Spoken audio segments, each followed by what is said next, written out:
Supreme court भी बार बार जिक्र कर चुकी है कि इनको अपनाएं इन अप्रोप्रिएट केसेस। ये फिट और अप्रोप्रिएट केस है इमरान खान साहब का, जहां पर पॉलिटिकली मोटिवेटेड केसेस को रोकना चाहिए और जहां पर मॉडर्न और साइंटिफिक एविडेंस को यूज करते हुए इन मुकदमों की समाअत अगर होनी है तो किसी एक फोरम और किसी एक अदालत से हो। शिबली साहब आगे जी। बिस्मिल्लाहिर्रहमानिर्रहीम। जैसा कि जी हम जानते हैं कि मुल्क किस सूरत हाल से गुजर रहा है।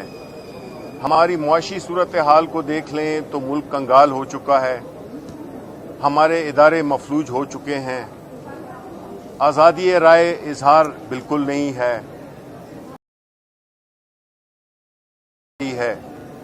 मुल्क की एक सबसे बड़ी सियासी जमात, वाहिद जमात जो कि चारों सूबों में नुमाइंदगी करती है, उसकी लीडर को हरासा किया जा रहा है।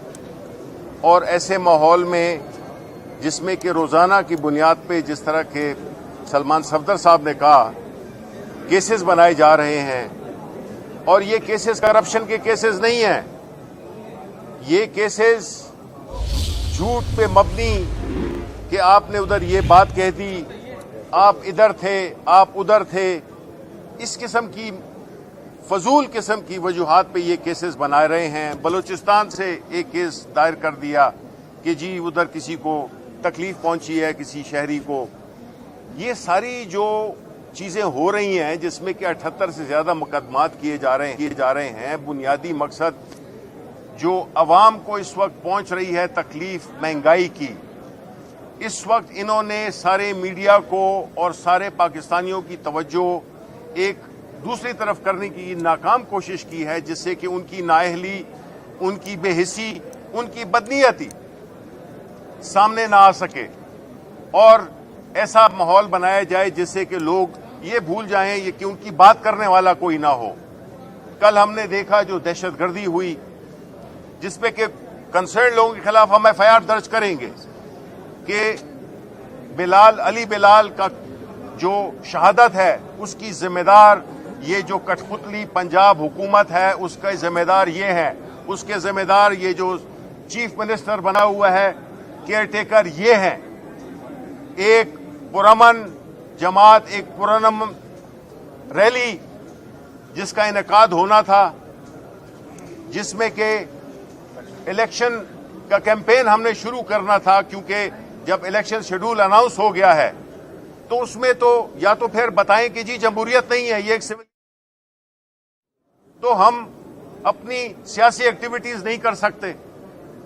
ये कैसा दौर है जिसमें कि एक जमहूरियत या बराए नाम जमहूरियत, एक बराए नाम पार्लियामेंट जिसका मैं बदकिस्मती से मेंबर हूं, ऐसे सूरत हाल में आप एक मुल्क को एनआरकी की तरफ ले जा रहे हैं। आप मुल्क इस वक्त मुआशी तौर पे बैंकरप्ट हो चुका है। ये नहीं है कि होने वाला है या तकरीबन नहज पे है, नहीं, हो चुका है। लेकिन जो सबसे ज्यादा खतरनाक बात है कि ये जो हमारे ऊपर हुक्मरान बैठे हुए हैं जो फैसला साजी कर रहे हैं, इनके जहन भी कंगाल हो चुके हैं, ये जहनी तौर पे मफलूज हो चुके हैं। ये जो इस किस्म की हरकतें कर रहे हैं जिसमें कि आए दिन मुख्तलिफ मुकदमात बनाना, मुख्तलिफ क्रिमिनल लॉ का, वकील साहब, बैरिस्टर साहब बताएंगे कि क्रिमिनल लॉ का जिस तरीके से तमस्खुर उड़ाया गया है, जिस तरह से धज्जियां बिखेर दी गई हैं, हमने कभी नहीं देखा कानूनी तारीख में कि इस किस्म के केसेस बने, इस किस्म के उन पे दफात लगाई जाएं।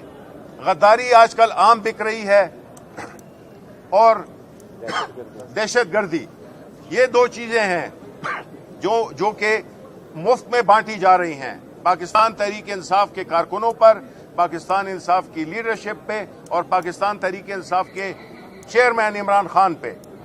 देखें, इमरान खान इस मुल्क की मुस्तकबिल की एक किरण है, आप उसको नहीं बुझा सकते। अगर आपने बुझाया तो ये आप समझे कि आप ये कर रहे हैं कि आप पाकिस्तान के मुस्तकबिल को तारीक कर रहे हैं। हमने पहले भी देखा है, हमें ये गलतियां दोहरानी नहीं चाहिए। ये मुल्क मुतहम्मिल नहीं हो सकता इसका। اس لیے میری یہی درخواست ہے پاکستانی عوام سے کہ وہ سب کچھ دیکھ رہے ہیں، ان کو معلوم ہے کہ کیا ہو رہا ہے، کون کہاں پہ کھڑا ہوا ہے۔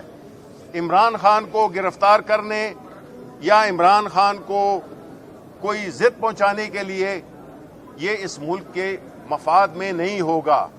ذرا ٹھنڈے دماغ سے سوچیں، ذاتی دشمنیاں نہ کریں۔ یہ ملک کا سوال ہے، یہ صرف عمران خان کا نہیں ہے یا پاکستان تحریک انصاف کا۔ عمران خان اگر جنگ لڑ رہا ہے تو وہ پاکستان کی بقا کی جنگ لڑ رہا ہے، پاکستان کے نوجوانوں کے مستقبل کی جنگ لڑ رہا ہے، ورنہ اس کے لیے تو سب کچھ ہے، لیکن اس نے اپنی وقف کر دی ہے زندگی پاکستان کے عوام کی بہتری اور اس ملک کو ایک خود مختار، ایک باوقار، ایک پرائیڈ والا ملک شہری بنانے کے لیے ان کی جستجو ہے، جس کو کہ ہم حقیقی آزادی کہتے ہیں۔ ہم نہیں چاہتے کہ یہ ملک میں یہ جو شر پسند عناصر ہیں جو کہ اس وقت حکومت میں بیٹھے ہیں، جو اقتدار میں ہیں، کہ یہ اس ملک کو تباہی کی طرف جو کہ لے گئے ہیں مزید تباہی کی طرف لے جائیں اور ایک پرامن شفاف الیکشنز کا انعقاد کریں۔ جو پشاور میں بیٹھا ہوا ہے، وہ جو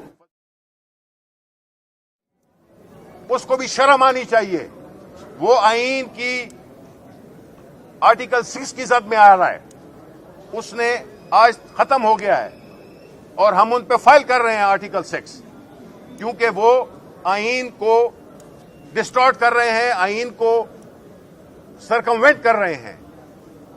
تو یہ اس قسم کے لوگ جو بٹھا دیے گئے ہیں، یہ اس ملک کی تباہی کے ذمہ دار ہیں، یہ اس مہنگائی کے ذمہ دار ہیں، یہ اس دہشت گردی کے ذمہ دار ہیں، اور یہ اس ملک کی تباہی کے ذمہ دار ہیں۔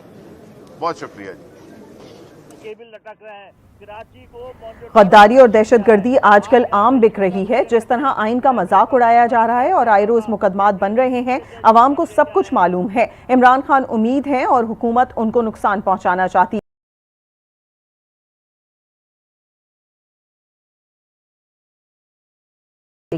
ایسا کہنا ہے شبلی فراز کا، جو کہ اس وقت میڈیا سے گفتگو کر رہے تھے۔